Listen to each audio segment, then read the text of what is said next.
Next, o banco digital que faz acontecer. Boa noite. Boa noite.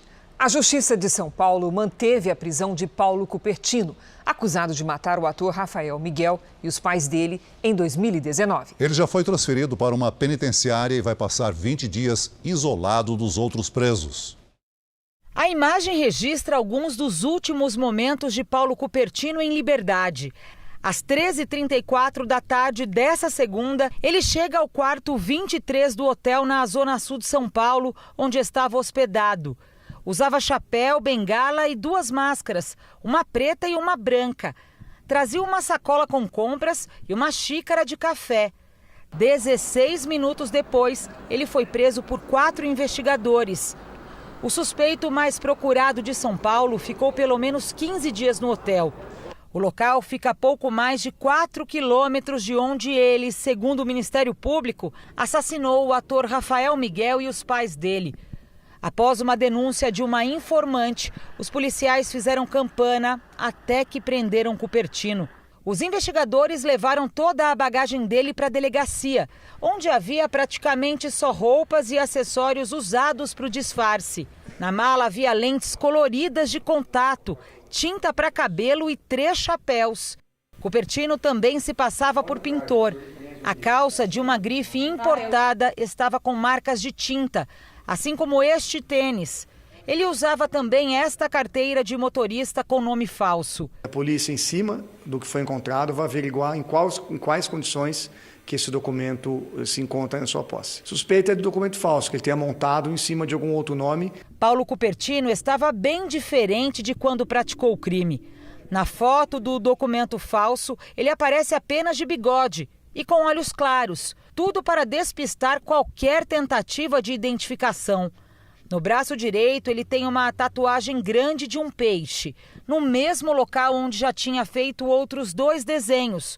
No mundo do crime, a carpa é associada a uma facção criminosa de origem paulista. Desde a prisão de Cupertino, vários advogados se apresentaram na delegacia e também no fórum, oferecendo serviço de graça para o criminoso. Hoje, durante a audiência de custódia, de uma só vez, ele dispensou 3 profissionais e optou por um defensor público. Ele irá responder por 3 homicídios com agravantes. Se condenado às penas máximas, poderá ficar na cadeia pelo limite legal de 30 anos. 24 horas depois de preso, Paulo Cupertino deu entrada no Centro de Detenção Provisória do Belém, na zona leste de São Paulo. Aqui ele vai ficar por pelo menos 20 dias no chamado RO, o regime de observação. Apenas depois desse período ele terá convívio regular com os outros presos. Ainda nessa edição, uma entrevista com a filha de Paulo Cupertino. Veja agora outros destaques do dia. Ciclone vira tempestade e provoca ventania no sul do Brasil. Santa Catarina registrou neve e a temperatura despencou. Ex-deputado Arthur Duval, o Mamãe Falei, tem direitos políticos cassados por 8 anos. E os cães que são os olhos dos deficientes visuais.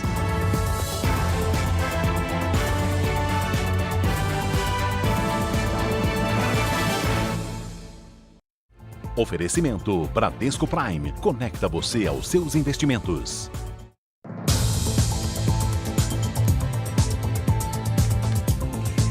Um balão com 9 pessoas a bordo caiu em Porto Feliz, no interior de São Paulo. Uma vítima do acidente está em estado grave. A Defesa Civil havia feito um alerta de vento forte na região até o meio da semana. Mas a Confederação de Balonismo afirma que as condições do voo eram favoráveis no momento da decolagem. No balão estavam um piloto, um fotógrafo e mais 7 passageiros, pelo menos alguns deles a passeio. Equipes do Corpo de Bombeiros atenderam a ocorrência em uma zona rural de Porto Feliz, a pouco mais de 20 quilômetros de Boituva, local da decolagem.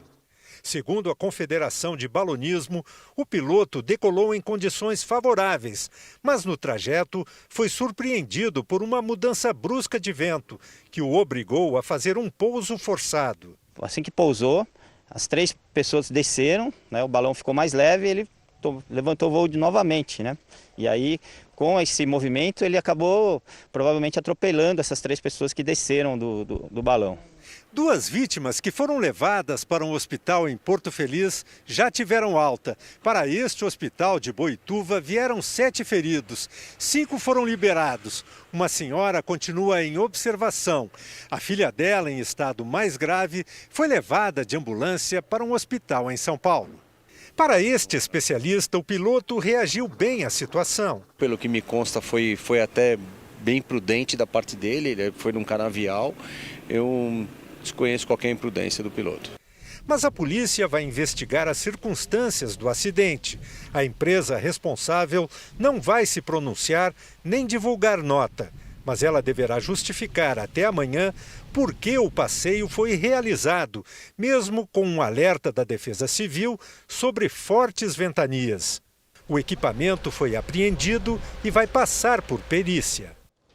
Um médico ortopedista preso no litoral de São Paulo, acusado de facilitar a entrada de atiradores dentro do hospital, é investigado pelo suposto envolvimento com outros crimes. Ele teria ligações com uma facção criminosa. Na audiência de hoje de manhã, o juiz manteve a prisão temporária e o médico foi levado para uma unidade prisional. O hospital onde ele trabalhava, em Guarujá, litoral paulista, já determinou o afastamento. Alexandre Pedroso Ribeiro é ortopedista e foi preso ontem enquanto fazia plantão no hospital. Ele é suspeito de facilitar a entrada de criminosos na unidade no mês passado para matar um paciente que recebia alta. O crime foi registrado por câmeras de segurança. Nas imagens aparecem o médico e uma enfermeira. O paciente está na cadeira de rodas. Em seguida, 2 homens entram de capacete e atiram.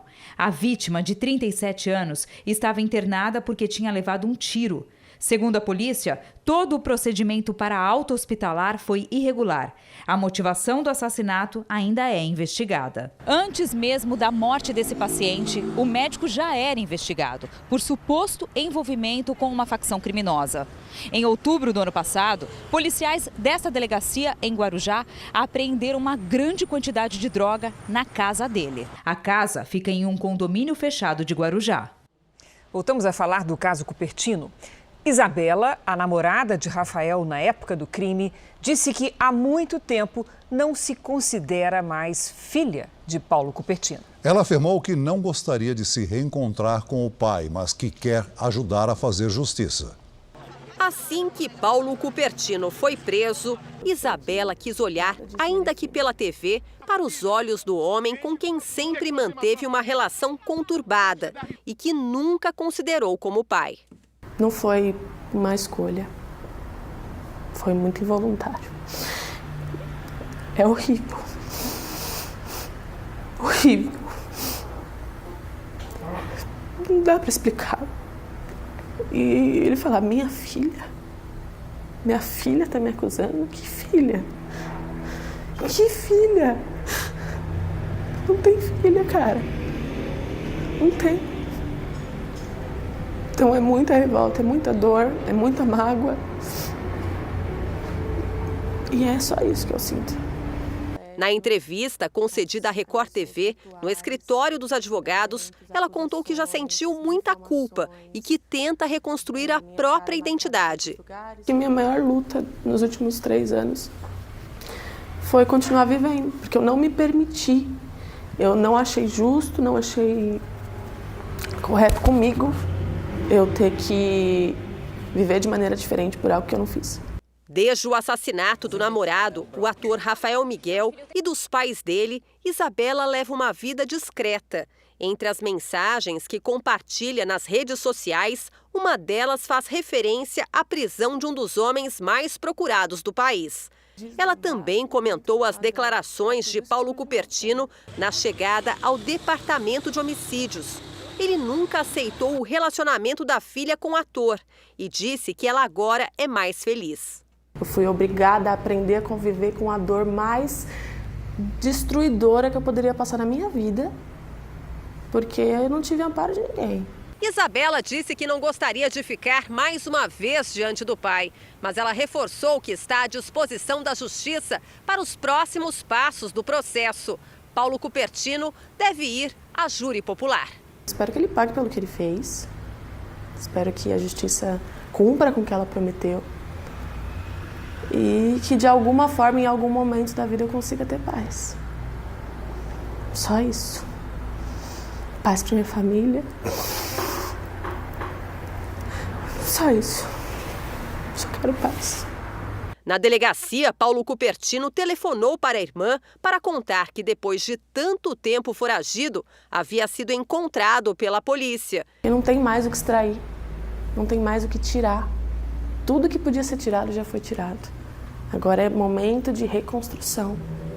Agora é momento de entender que existe um senso de justiça e desejar que ela seja feita.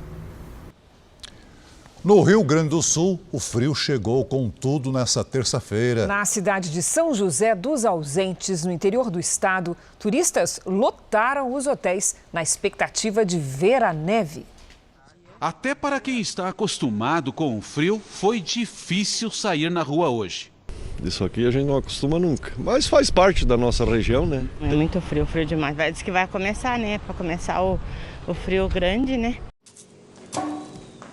O calor do fogão a lenha ajudou a amenizar as temperaturas negativas em São José dos Ausentes, na Serra Gaúcha. A nossa alternativa com esse frio aí, nós temos que ficar em roda do fogão, com um pinhãozinho assado, paçoca de pinhão. No início da tarde, teve chuva congelada, que ocorre quando a água da chuva vira gelo ainda no ar.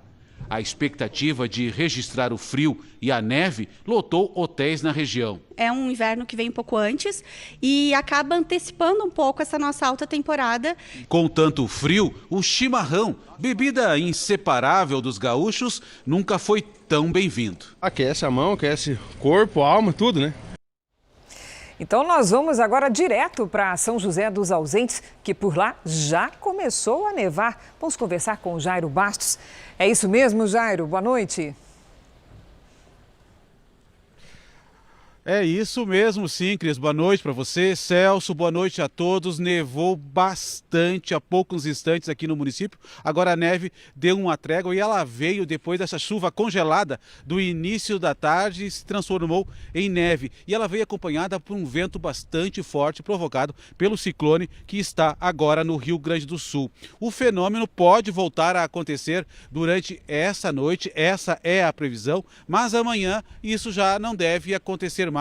O frio continua, mas a neve não deve ser previsão para amanhã. São José dos Ausentes fica no ponto mais alto do Rio Grande do Sul e muita gente veio até a cidade, né, buscar a neve, hotéis lotados, e eles encontraram a neve aqui hoje sim.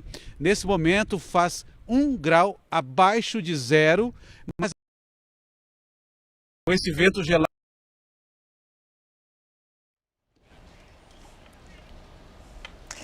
O Jairo teve um probleminha de comunicação, espero que ele tenha ido tomar uma sopinha quente. Para rebater esse frio. Em Santa Catarina, houve registro de neve de chuva congelada, quando a gota vira gelo ainda no ar. O estado também teve a temperatura mais baixa do ano no Brasil. Quando subiram a serra, eles só pensavam numa coisa: A gente soube que poderia nevar hoje, então a gente está bem ansioso. Eu sou completamente louca para ver neve, meu sonho desde criança, né? Flocos de neve caíram em pontos isolados da Serra Catarinense. Também houve registros de chuva congelada. Em Bom Jardim da Serra, os termômetros marcaram 2,4 graus negativos. Foi a menor temperatura este ano no Brasil até agora. Na estrada, a caminho de São Joaquim, turistas pararam no acostamento para registrar a neve. Começou a nevar, a gente saiu do carro e vibramos um monte, foi muito legal. Nós somos apaixonados pela neve, né? Quando tem previsão de neve, a gente do litoral nós vamos para as serras. Durante a tarde, os termômetros chegaram a marcar 0 grau aqui nesta praça, no centro de São Joaquim. Esse frio intenso e a chuva fina e persistente só aumentaram a expectativa de mais neve nas próximas horas. Quem saiu às ruas enfrentou um vento gelado. Até quem está acostumado com o frio sentiu a diferença. Nós somos de Curitiba, lá é frio, mas aqui é o dobro, né? Estamos pagando para ver o frio, pagando para sofrer. Para encarar esse tempo, só mesmo com muito agasalho. Tem que estar muito preparada, né? Porque passar frio não dá. E nós vamos agora ao vivo com o repórter André Rode, que continua lá na cidade de São Joaquim, em Santa Catarina. Boa noite, André. Está ainda mais frio agora, não? Boa noite, Cris. Celso, tá mais frio sim, os termômetros agora marcam 1 grau negativo e tá nevando neste momento aqui no centro de São Joaquim. A expectativa é de mais neve entre hoje à noite e amanhã de manhã. Como sempre acontece quando há chance de neve, os hotéis de São Joaquim ficam cheios. Restam poucas vagas para os turistas que ainda quiserem subir a serra. Equipes de assistência social da prefeitura fazem rondas durante a noite e um abrigo de emergência foi montado para atender os moradores de rua. As aulas da rede pública municipal foram suspensas hoje e amanhã por causa do frio. A polícia também já fez um alerta aos motoristas para o risco da formação de gelo sobre o asfalto nas rodovias. Cris, Celso. Obrigado, André. E ainda nessa edição, novas informações do frio no sul do país e a passagem do ciclone que provocou fortes ventos. Tem também a previsão do tempo para todo o Brasil. E você, como é que está enfrentando o frio? Mande fotos e vídeos da sua cidade usando a hashtag #VocêNoJR. Veja a seguir, a polícia descobre fábrica que falsificava perfumes de grife em São Paulo. E na série especial, a relação de amor e confiança dos cães-guia com os deficientes visuais.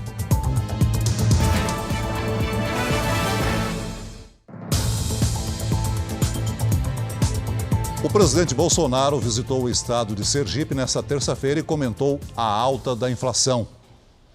O presidente inaugurou obras viárias. Durante o discurso, falou sobre a inflação que atinge a economia brasileira e a de outros países. Ele responsabilizou as restrições da pandemia e a guerra na Ucrânia pela alta nos preços. Nas próximas semanas, o presidente deve continuar a visitar várias cidades do país. O ministro Luiz Eduardo Ramos, da Secretaria-Geral da Presidência, disse hoje ao JR Entrevista que não existe uma crise entre o governo e o judiciário, mas sim ruídos provocados por ambos os lados. Eu não chamaria de crise, né? A democracia, o nosso regime democrático, ele, por sua natureza, ele é ruidoso. Ele permite divergências de opinião, né? Ele permite que exista o debate. É por isso que é um regime que a gente tem que defender, diferente de regimes totalitários. Então, existem manifestações, muitas das vezes, de ambos os lados, ou que são, às vezes, mal interpretadas. Eu sempre gosto de pontuar, o presidente da República, ele foi eleito com quase 58 milhões de votos, é um ente político que tem a credibilidade para pronunciar, falar sobre vários assuntos. Eu sou de uma época, vou fazer 66 anos, que, por exemplo, ministro de Corte de Justiça se pronunciava nos autos. Então, quando existem manifestações sobre assuntos que estão fora da área de responsabilidade dos ministros, acaba gerando algum desacerto, algum ruído. Eu não diria como crise. Você pode conferir outros trechos do JR Entrevista com o ministro Ramos na nossa edição da 00:30. E a entrevista completa no portal R7. O presidente do Tribunal Superior Eleitoral, Edson Fachin, voltou a criticar os questionamentos ao processo eleitoral brasileiro. E afirmou que o TSE deve receber mais de 100 autoridades estrangeiras para acompanhar as eleições de outubro. A fala do presidente do TSE ocorreu na abertura de uma palestra sobre democracia e eleições na América Latina. Cabe à sociedade brasileira garantir que levaremos aos nossos vizinhos uma mensagem de estabilidade, de paz e segurança e de que o Brasil não mais aquece a aventuras autoritárias. Fachin citou a invasão do Capitólio, sede do Congresso dos Estados Unidos, em janeiro do ano passado, e os questionamentos sobre a contagem manual de votos impressos aqui no Brasil, como exemplos de instabilidade que podem prejudicar as eleições de outubro. O ministro reiterou o convite a mais de 100 observadores internacionais, incluindo europeus, para acompanhar o processo eleitoral. Ao mesmo tempo, o Procurador-Geral da República, Augusto Aras, afirmou que não existe possibilidade de ruptura democrática no país, num evento com dezenas de empresários em São Paulo. E o presidente do Supremo Tribunal Federal, Luiz Fux, voltou a defender a independência do Poder Judiciário durante sessão no Congresso Nacional. Não há democracia, não há ordem e não há paz sem uma magistratura forte e independente. Veja a seguir, produtores de hortaliças tentam proteger a plantação contra a queda brusca da temperatura. E na série especial, o treinamento que desenvolve as habilidades para um animal se tornar um cão-guia.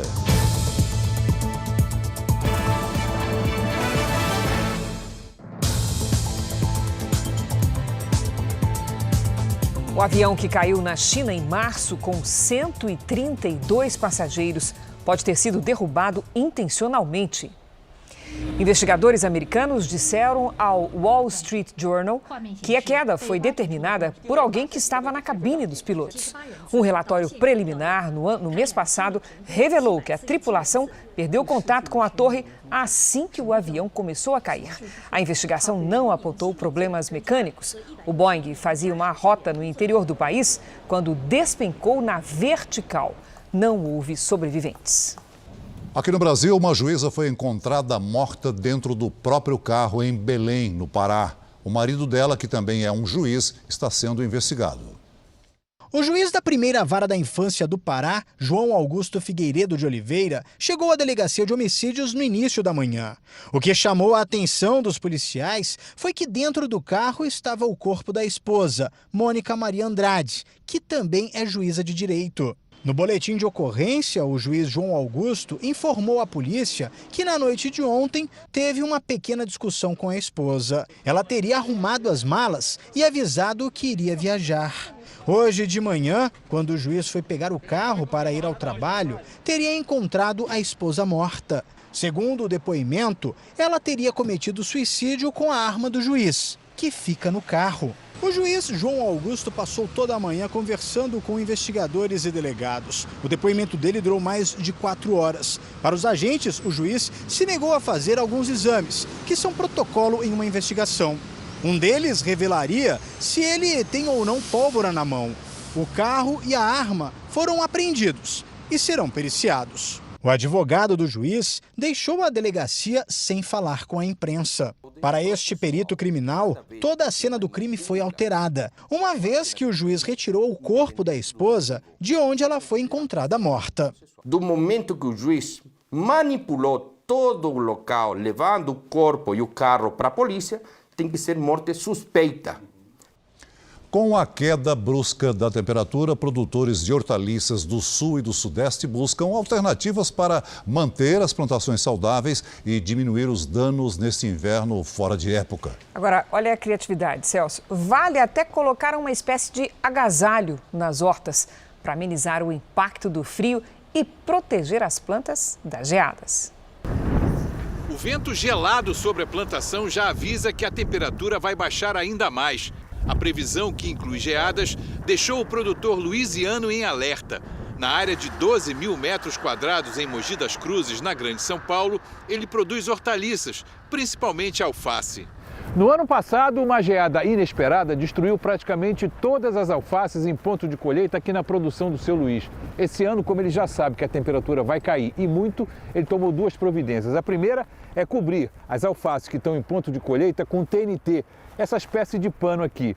E a outra é pulverizar parte da plantação com um melaço de cana-de-açúcar. Eu estou fazendo preventivo, né? Perda vai ter, vai sapecar um pouco, mas ainda dá para colher um pouco. Mogi das Cruzes é o principal município do chamado Cinturão Verde da região metropolitana, que inclui ainda Suzano, Biritiba-Mirim e Salesópolis. A área responde por 25% da produção nacional de verduras. E se a onda de frio prejudicar as plantações, é possível que o produto chegue mais caro à mesa do consumidor. Uma pesquisa do IBGE mostra que este ano, entre janeiro e abril, as hortaliças subiram 40%. Só a alface teve alta de 47%. O secretário de Agricultura de Mogi reforça as alternativas para minimizar os danos causados pelas baixas temperaturas.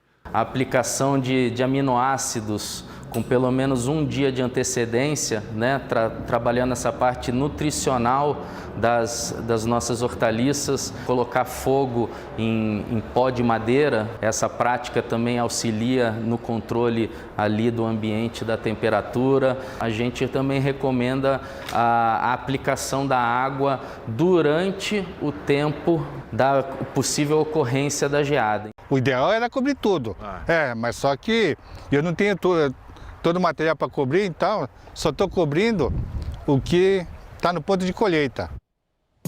O Jornal da Record faz uma pausa de 30 segundos. E na volta você vai ver a passagem do ciclone que provoca ventos fortes no sul do país. Uma operação contra o esquema de falsificação de perfumes apreendeu mais de 500 mil produtos na Grande São Paulo. A venda de perfumes piratas movimenta cerca de 2 bilhões de reais por ano no Brasil. Os frascos, embalagens e rótulos eram cópias dos de grifes famosas, produzidos numa fábrica que tinha uma linha de montagem paralela. O perfume, que deveria ser francês, era feito aqui mesmo em Diadema. A polícia encontrou galões de essência, fixador e outros produtos químicos. A mistura era colocada manualmente nos frascos. No total, 500 mil de itens foram recolhidos. Perfumes que podem custar até R$ 750, tinham réplicas repassadas aos revendedores por 1/10 deste preço. Está escoado isso possivelmente aí para o mercado central aqui da capital, na zona central da capital, onde é um mercado bem aquecido de venda desse tipo de produto pirata. Nosso produtor percorreu dezenas de lojas no centro de São Paulo. Elas revendem perfumes para todo o Brasil. Numa delas, a vendedora assume que o produto não é o original. Põe no vidrinho igual ao original, fixação, cheiro é o mesmo, põe isso mais em conta. O preço é o maior atrativo do mercado de perfumes piratas. As fábricas clandestinas, como a que foi fechada hoje, existem em todo o Brasil e movimentam cerca de 2 bilhões de reais por ano. Além do prejuízo financeiro para quem foi enganado, o perfume falsificado também pode causar danos à saúde. As condições da fábrica fechada hoje são um exemplo. Os produtos químicos estavam sem indicação de procedência. A perícia vai dizer se a mistura era tóxica. Este é um período de grande atuação dos falsificadores. Perfume é um presente muito popular no Dia dos Namorados. Olha, o Rio Grande do Sul já registrou uma morte por causa do ciclone que atinge o estado. Os ventos nessa terça-feira chegaram a 90 km por hora em algumas regiões. O homem de 51 anos tinha saído para pescar, mesmo com um alerta de risco provocado pelo ciclone Iaquecã, que atinge o Rio Grande do Sul. Eram 4 indivíduos, que estavam em 2 embarcações, 2 pequenas embarcações de pesca, sendo que uma delas naufragou. Um deles conseguiu ser resgatado às margens, conseguiu sair resgatar às margens, e o outro restou desaparecido. Na capital gaúcha, as 92 escolas municipais suspenderam as atividades por causa dos ventos fortes. A prefeitura antecipou a operação inverno para acolher a população de rua em abrigos. As atividades portuárias foram interrompidas em Rio Grande, no sul do estado. O ciclone vai atingir a costa litorânea, a região metropolitana de Porto Alegre e a Serra Gaúcha. Os ventos variam entre 90 e 110 km por hora e ainda podem ficar mais fortes. O ciclone também agravou a queda de temperatura em todo o estado. Nas cidades mais altas, teve chuva congelada, fenômeno parecido com a neve. O Departamento Nacional de Infraestrutura de Transporte, o DENIT, alertou os condutores de carros e motos para o risco de trafegar pelas rodovias. Agora vamos ao vivo com a repórter Marcele Dutra, que está no interior do Rio Grande do Sul e tem mais informações sobre o ciclone. Olá, Marcele, boa noite. Boa noite, Cris, Celso. O ciclone ele deve ficar ainda mais intenso nessa madrugada e deve atingir rajadas de cerca de 100 km por hora. Nesse momento, já são pelo menos 20 mil pessoas sem energia elétrica por causa dos ventos. 3 das 5 estações climáticas que coletam dados oficiais do Instituto Nacional de Meteorologia estão fora do ar. E a previsão é de que o mar fique bastante agitado na faixa litorânea, com possibilidade de ressaca e a formação de ondas de até 4 metros. A Defesa Civil também faz alerta para o risco de quedas de árvores e destelhamentos no interior do estado. Cris, Celso. Obrigada, Marcele. Nós vamos voltar à Serra Catarinense com o repórter André Rode. Agora à noite, a neve começou a cair na cidade de São Joaquim. Olá, André, com os óculos congelados, né, meu amigo? Pois é, Cris, começou a nevar forte aqui em São Joaquim, agora à noite, nevou tanto, caiu tanta neve, que ela até acumulou sobre os carros, deu até para fazer bonequinhos de neve.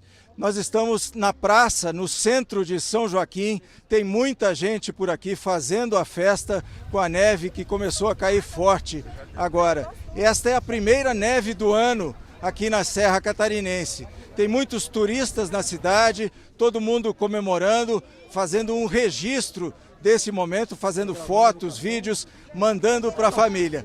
E olha, a tendência é que a neve continue nas próximas horas, deve continuar nevando até amanhã pela manhã. Cris, Celso. Obrigada, André. Vá se proteger.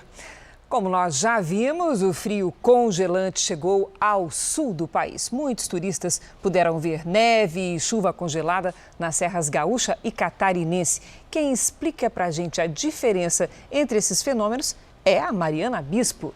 Oi, Mari, boa noite. Boa noite, Cris, Celso e a todos que nos acompanham. Bom, vamos lá, né? Tanto a neve quanto a chuva congelada podem ocorrer no inverno, mas este ano se anteciparam. No caso da chuva congelada, as gotas caem da nuvem ainda na forma líquida, mas congelam antes de tocar o chão. Já a neve sai da nuvem já no estado sólido, na forma de floquinhos, sabe? E cai de forma suave. Essa é a diferença.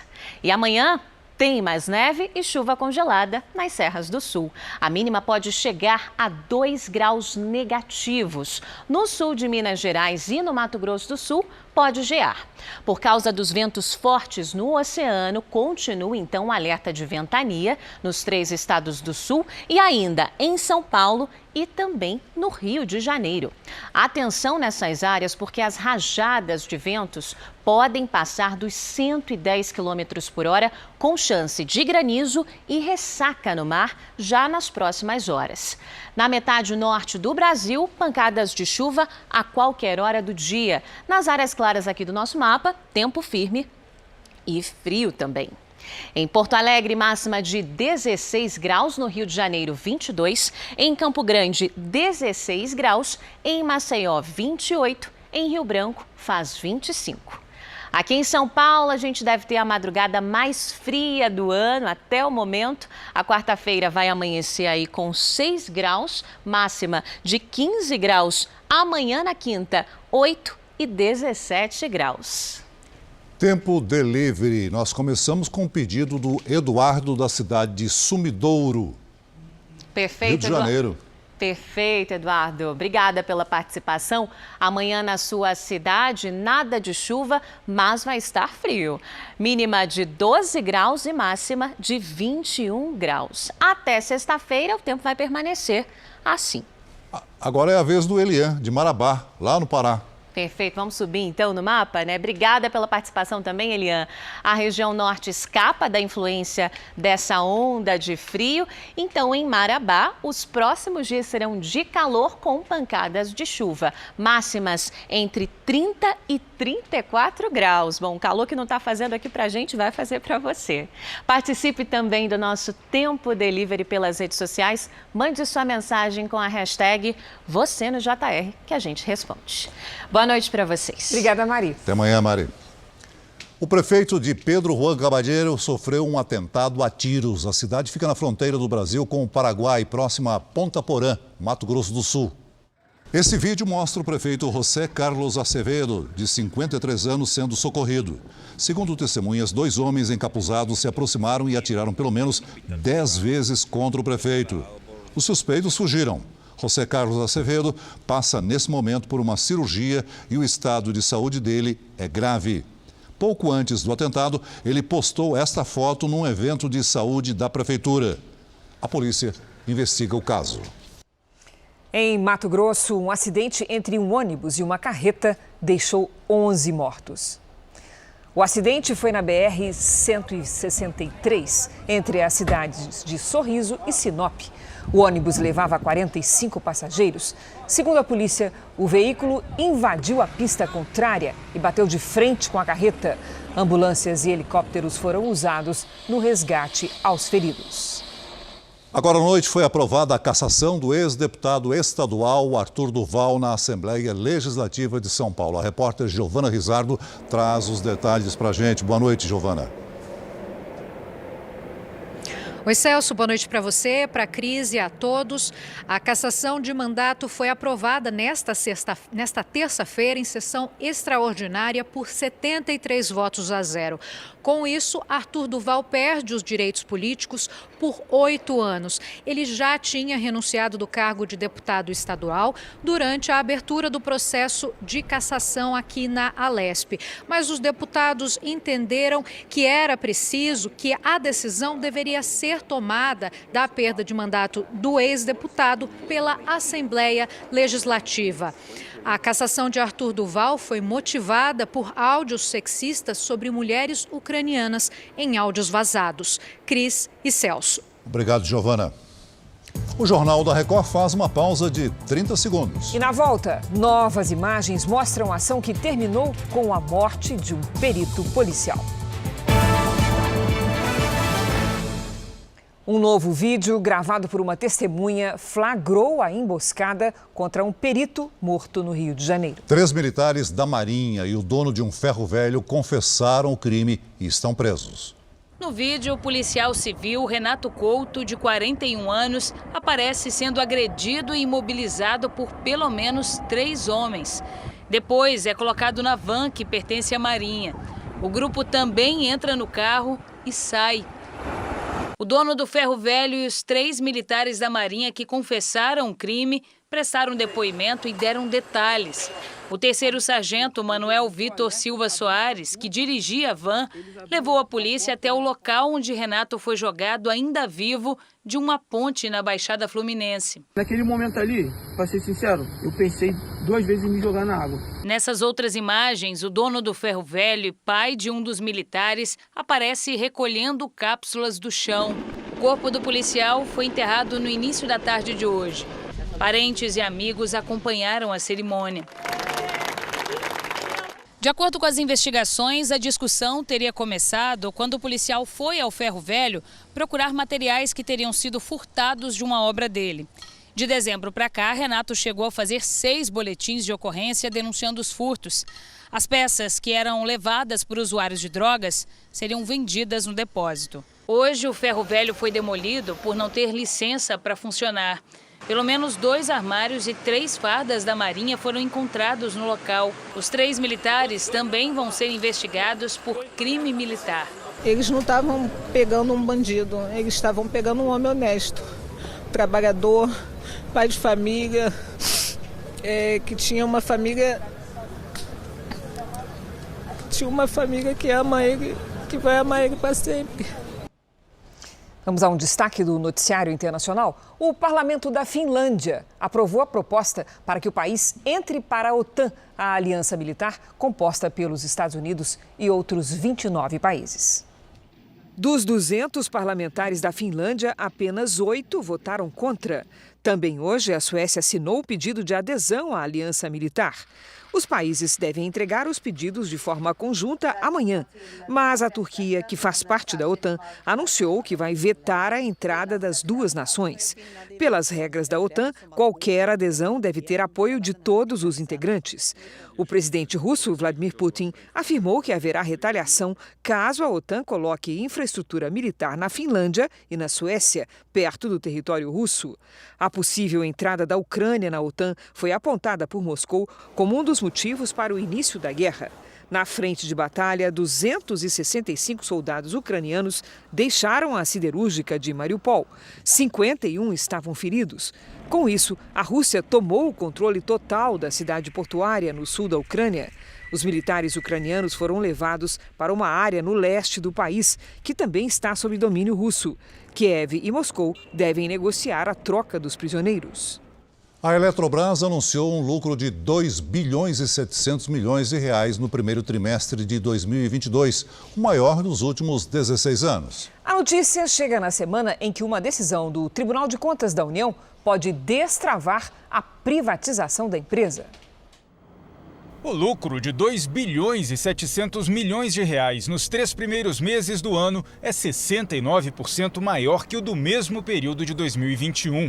O aumento na receita, a variação do dólar e a redução do custo operacional foram os principais motivos para o resultado, segundo o comunicado da Eletrobras. A estatal tem em caixa 15 bilhões de reais. O resultado positivo valorizou as ações da Eletrobras na Bolsa de Valores, que chegaram a subir 5% e fecharam em alta. Depois de um encontro com os investidores, o presidente da estatal, Rodrigo Limpe, afirmou hoje que este é o melhor momento para a companhia deixar de ser estatal. Com a oferta de mais ações no mercado, o governo deixaria de ser o controlador e o principal acionista. A privatização foi aprovada pelo Congresso Nacional, mas o Tribunal de Contas da União ainda vai concluir o julgamento do processo, e isso deve acontecer amanhã. A proposta de privatização está no TCU desde setembro passado. O ministro de Minas e Energia, Adolfo Saxida, se reuniu hoje com o ministro da Economia, Paulo Guedes, e teve ainda 5 reuniões com ministros do TCU. Ontem foram 3. O governo aposta em uma decisão favorável para concluir a privatização até agosto.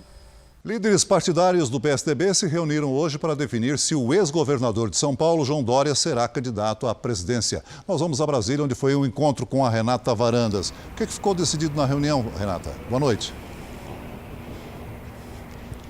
Ei, Celso, boa noite para você, boa noite para a Cris. Pois é, depois de mais de 4 horas de reunião, a Executiva Nacional do PSDB marcou uma nova data para decidir o que fazer. Bom, no encontro aí com a presença de 38 tucanos, ficou definido que o partido vai se reunir com o ex-governador de São Paulo, João Dória, para tentar convencê-lo a desistir da disputa à presidência.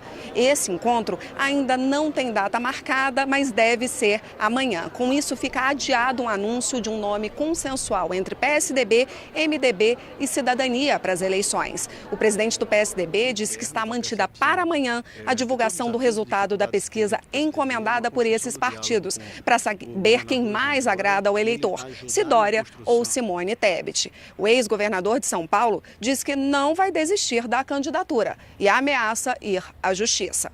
Cris e Celso. Obrigado, Renata. E o Senado acaba de aprovar a volta do despacho gratuito de bagagem. Nós continuamos em Brasília agora com o repórter Luiz Fara Monteiro, que tem os detalhes das informações. Boa noite, Luiz Fara. Celso, Cris, boa noite a você que nos acompanha. A questão não teve consenso entre os senadores e gerou muito debate. A volta do despacho gratuito de bagagens de até 23 quilos em voos nacionais e até 30 quilos em rotas internacionais não estava na versão original enviada pelo Palácio do Planalto e foi incluída no texto pela Câmara dos Deputados. Aqui no Senado, os parlamentares decidiram votar esse assunto de forma separada, mas no final acabaram aprovando a proposta enviada pelos deputados. O governo já informou que vai vetar esta opção, que pode levar a um aumento no valor das passagens aéreas. O texto da medida provisória vai ser apreciado novamente pela Câmara dos Deputados. Cris e Celso. Obrigado, Fara. E a Câmara dos Deputados vota agora a medida provisória que renegocia as dívidas do financiamento estudantil. Quem tem as informações é a repórter Nathalie Machado. Boa noite, Nathalie. Boa noite, Cris. Boa noite, Celso. Boa noite a todos. A renegociação de dívidas do FIES é relativa a contratos firmados até o segundo semestre de 2017. O relator dessa medida provisória aqui na Câmara dos Deputados apresentou um parecer sobre essa medida provisória ao plenário. E esse novo texto apresenta mudanças, como, por exemplo, o número de parcelas para a renegociação, que passa de 10 para 15 nos contratos em atraso. E para quem deve há mais de 360 dias ou então recebeu o auxílio emergencial durante a pandemia, os descontos passam de 92% para 99% do valor da dívida. Depois de passar pela Câmara, esse texto ainda vai para a votação no Senado. Cris, Celso. Obrigado, Nathalie.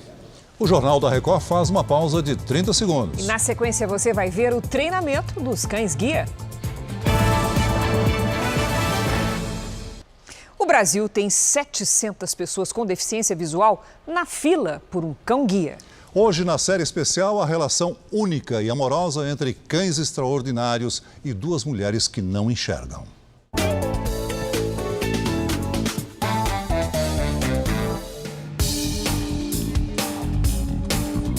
Charlene é mãe do Miguel, de 2 anos. Ela também se sente mãe e, por que não, do Cadu, de 6 anos. Para ela, essa é a foto de família. Charlene é deficiente visual e o cão-guia a ajuda há 4 anos a enxergar o mundo. No caminho, devagar. Faz 10 anos que eu fiquei com a deficiência visual. Eu tive um descolamento de retina por conta da diabetes, a retina não ficou mais no lugar. E aí eu tive que reaprender a viver. Eu logo já comecei a ler sobre cães-guias. Eu pensei, eu quero muito ter um cão-guia. Cadu é o companheiro de Charlene antes mesmo dela engravidar. No hospital ele me acompanhou no nascimento do Miguel, então eu cheguei na maternidade com o Cadu. Meu marido chegou depois, assim. E quando o Miguel veio para casa, o Cadu começou assim a perceber ele, a cheirar, a ficar mais perto. Hoje, Charlene consegue ouvir e sentir todo o amor de Miguel pelo cachorro, companheiro da mãe. Cadê? Ai, esse meu cachorro. Muitos cachorros, como o Cadu, saem daqui. Este centro de treinamento para cães-guia é o maior da América Latina. Fica no interior de São Paulo. São vários treinos, como atravessar a rua, receber ordens... Senta. Fica. Os cães sempre treinam meio período. Se treinou de manhã, à tarde é só lazer. Não são todos que serão aceitos como cães-guia. Geralmente são de 2 raças, Labrador e o Golden Retriever. E só os mais dóceis e que não tenham problemas físicos. Até estarem prontos para guiarem pode levar 2 anos. E tudo começa aqui, no chamado berçário. Nesta sala, são 14 da raça Labrador. Desde 2018, quando o Instituto foi criado, já foram doados 50 cães. Quando nós damos a notícia para a pessoa que ela foi contemplada, né, com o cão-guia, é uma das etapas mais emocionantes e prazerosas do nosso trabalho. Porque nós temos pessoas que estão há 20, 10, 5 anos na fila da espera para ter um cão-guia. Quem está ansiosa é a Kátia. Ela ainda tem mais 2 meses de treinamentos com o Willy. A gente aprende a lidar com o cão, a ter uma intimidade com ele, a escovação, as minhas rotinas de trabalho. Para ela, que já teve um outro cão-guia, o comprometimento do Instituto com os deficientes é o mais importante. Eu costumo dizer que ele é o anjo de 4 patas, né? Oh, meu amor, que saudade! Esse anjo acompanha Dona Olga há 7 anos. Ele é muito amado, ele é muito... todo mundo não consegue me enxergar sem ele. E ele corre, ele passa o dia briguei me provocando. Enquanto a senhora está falando, eu estou prestando atenção, ele quer chamar minha atenção, aí ele começa o quê? Com a patinha, bater na minha perna, me chamando a atenção, tipo, para de conversar com ele e conversa comigo. E dá bola para mim. Darwin é o segundo cão-guia da professora aposentada. A primeira foi a Misty, uma labradora que faleceu em 2015, depois de 11 anos de convívio. Misty veio dos Estados Unidos. Eu passei por uma avaliação, quando eu me candidatei, por entrevistas, através do preenchimento de formulários, né, nos Estados Unidos. Aí, nesse meio tempo, nasceu a Misty. Vim sozinha com a Misty, de Nova York para Porto Alegre. E aí eu encarei tudo na marra, né? Olha só que interessante, a postura dele já ficou diferente. Na rua, com Darwin como guia, ela não fica com medo dos obstáculos. Só ele desceu. Vai segurando a senhora, né? Sim. No trânsito, toda a atenção é pouca. Para atravessar a rua, Dona Olga tem que confiar totalmente na visão do cão. Procura o fio da calçada. Ele vai... só que agora ele vai querer entrar aqui. E seja qual for o caminho, o estilão do Darwin não passa despercebido. Tem que dar um olho, dar uma água, tudo isso assim. E aí segue o caminho dele. Segue o caminho dele.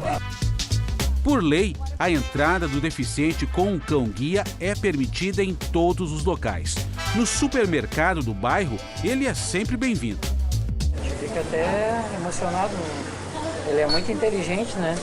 Muito bem cuidado. Com a ajuda de uma funcionária, as compras são feitas. Comportado, mas nem tanto, Darwin acompanha tudo. Eu queria pegar uma folha da verdura ali, hein? Uma relação de confiança e companheirismo entre essas mulheres especiais e esses cães extraordinários. O que o Darwin é para a senhora? Amor, segurança, cumplicidade. Isso, muito bem. Além dele olhar por mim, me trazer segurança, agilidade no meu caminhar, ele faz parte de eu me sentir segura. Cadê meu cachorrão? Cadê? Ai. Que companheiraço, hein? A edição de hoje termina aqui e à 00:30 tem mais Jornal da Record. Fique agora com Reis e logo em seguida o grande sucesso que está de volta, Amor Sem Igual. A gente se vê amanhã. Até lá. Boa noite.